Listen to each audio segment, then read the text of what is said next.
Parlons de l'entreprise mondiale Samsung. Début 1977 à 1993, la division des télécommunications de Samsung Electronics est créée en 1977 et devient active à partir de 1983, dans l'espoir d'apporter d'importants revenus à l'entreprise. En 1986, Samsung lance son premier téléphone intégré à une voiture, le SC100. Mais les ventes sont décevantes à cause de sa mauvaise qualité. En 1988, sous la direction de l'Equita, la marque commercialisait en petite quantité son premier téléphone portable, le SH100. Il s'agit aussi du premier téléphone conçu par une entreprise coréenne. Changement de stratégie jusqu'à 1996. En 1993, Samsung Mobile devient responsable de l'amélioration de réseaux télécommunications en Corée du Sud. Notamment dans les zones montagneuses, ils ont trouvé la longueur optimale d'une antenne de téléphone portable et ont développé une méthode d'utilisation de l'or pour connecter le point entre l'antenne et les circuits de communication, réduisant ainsi considérablement la résistance et permettant une conductivité des ondes plus stable. Ils ont également développé logiciel de recherche d'ondes spécialement conçu pour la topographie coréenne. Samsung met tous ses efforts pour faire évoluer la technologie et le monde de l'électronique. Il en existe pour absolument tout. Tests 5G, amélioration des performances sonores et visuelles des futurs smartphones, études des diverses nouvelles technologies et applis qui pourraient être présentes sur les futurs monstres connectés. Bref, vous l'avez compris, Samsung met absolument tout en œuvre pour évoluer continuellement. Ils ont mis au point un labo de musique pour la création de leurs sonneries et des alertes des Samsung Galaxy. Ou encore la piscine olympique présente dans la ville était à la base construite pour les recherches sur la résistance à l'eau des smartphones et des montres connectées de la marque.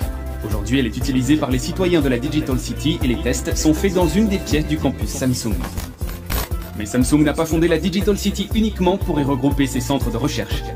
40 000 personnes vivent au quotidien dans cette ville grande comme 450 terrains de football. 4 tours hautes de 38 étages ont été construites et 131 bâtiments plus petits sont également bâtis. Des dentistes, des bars et des restaurants, ou encore des centres d'acupuncture sont présents. Samsung met également à disposition de ses employés des ateliers allant du cours de cuisine jusqu'au cours de langue. Tout est fait pour répondre aux attentes et aux goûts des collaborateurs. Et comme nous l'avons dit avant, Samsung craint l'espionnage industriel. C'est pour ça qu'elle a construit une auberge pour les chercheurs en visite dans la ville. Ça leur permet de pouvoir mieux contrôler leurs déplacements tout en leur offrant le confort. Mais revenons aux citoyens. Tous les services de santé sont gratuits à l'intérieur de la Digital City et sont tous reliés à des numéros simples. D'ailleurs, les services de santé ne sont pas les seules choses gratuites. Tous les jours, ce sont 72 000 repas qui sont distribués gratuitement. Du petit déjeuner au dîner, 92 menus sont disponibles pour permettre aux citoyens de manger équilibré tout en ayant une nourriture diversifiée. D'ailleurs, en parlant de nourriture, Samsung a décidé de travailler en étroite collaboration avec les agriculteurs et les producteurs du voisinage de Suwon, créant ainsi un lien fort entre toutes les chaînes de production alimentaire.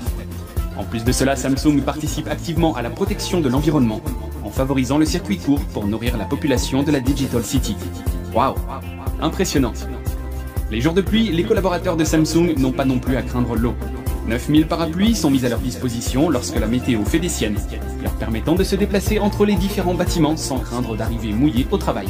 Mais Samsung en fait bien plus, la marque pense au bien-être et au confort de ses collaborateurs, mais aussi de leur famille.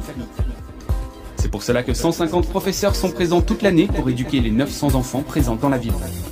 500 bus sont également mis à disposition et desservent 103 destinations à l'intérieur de la Digital City.